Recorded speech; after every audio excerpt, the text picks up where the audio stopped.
Assalamualaikum warahmatullahi wabarakatuh. Perkenalkan, nama saya Nurhaliza Fitri dari Prodi Hukum Keluarga Islam STAIN Sultan Abdurrahman, Kepulauan Riau.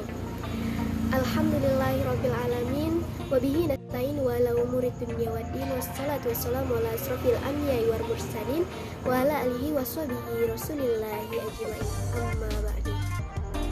Baiklah, pada kesempatan kali ini bersyukur kita kepada Allah masih sama-sama diberikan dan kenikmatan untuk sama-sama kita terus mencari ilmu dan mengembangkan ilmu tersebut untuk sama-sama kita pelajari untuk meningkatkan kualitas belajar kita.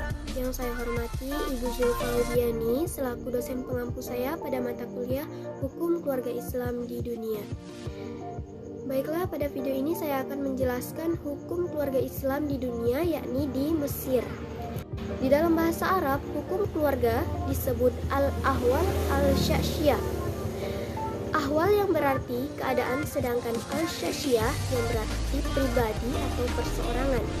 Jadi, al-ahwal al-syasyiyah ialah persoalan yang menyangkut tentang perseorangan, atau dalam hal ini keluarga, atau hukum keluarga, di mana hukum keluarga ini menyangkut masalah-masalah keluarga seperti perceraian, perkawinan, wasiat, dan juga warisan. Islam masuk ke daerah Mesir pada masa Khalifah Umar bin Khattab. Selanjutnya yang memerintahnya berturut-turut adalah dinasti Umayyah dan dinasti Abbasiyah, yang ditandai dengan terjadinya perang salib serta dinasti Mamluk, kemudian menjadi bagian dari kekuasaan kerajaan Utsmani. Di dalam hukum keluarga Islam di Mesir, masalah batas umur nikah di dalam Al-Quran memang tidak pernah diatur berapa usia minimum untuk menikah.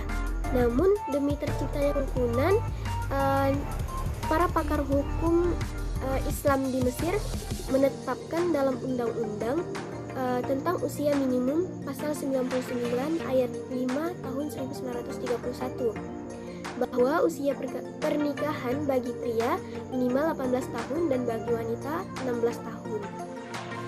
Selanjutnya, masalah pencatatan pernikahan adalah sebuah masalah yang sangat penting dalam hal perkawinan, karena banyak masalah yang timbul akibat tidak dicatatnya perkawinan, seperti asal usul anak, warisan, dan juga nafkah seorang suami kepada istrinya.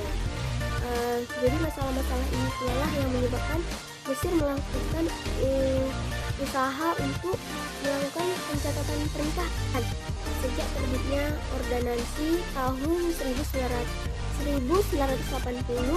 tentang pegawai-pegawai pencatatan pernikahan. Kemudian diikuti oleh ordonansi tahun 1897 dalam pasal 31 menyatakan bahwa gugatan perkara nikah atau pengakuan adanya hubungan perkawinan tidak akan dilayani oleh pengadilan setelah meninggalnya salah satu pihak apabila tidak dibuktikan dengan surat nikah yang sah dari pemerintah. Demikian pula ordonansi tahun 1921 mengandung ketentuan surat nikah itu harus bersifat resmi yang dibuat oleh pegawai yang berwenang.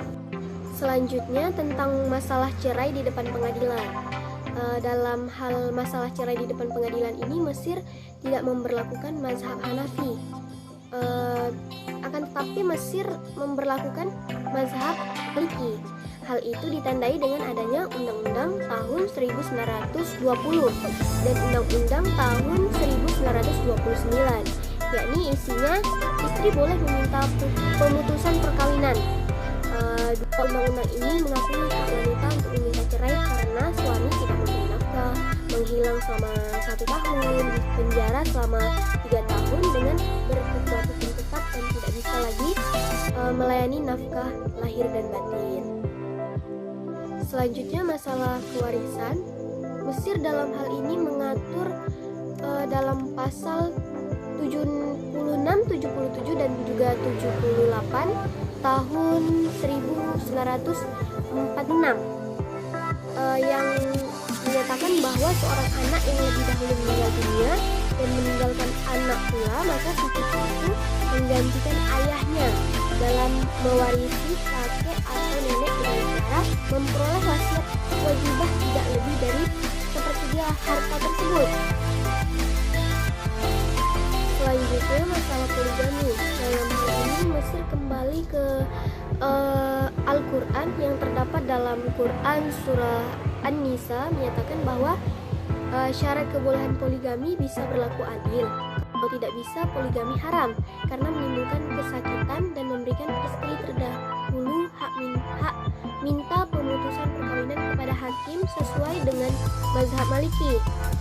Jadi Undang-Undang tahun 1929, istri mempunyai hak meminta cerai apabila perkawinan yang kedua dari suaminya mengakibatkan penderitaan terhadapnya. Dalam Undang-Undang tahun 1979 juga dinyatakan bahwa perkawinan lebih dari sekali hanya dibenarkan apabila masing-masing istri dan calon istri telah diberitahu tentang perkawinan yang lain dan mereka menyetujuinya. Baiklah, sekian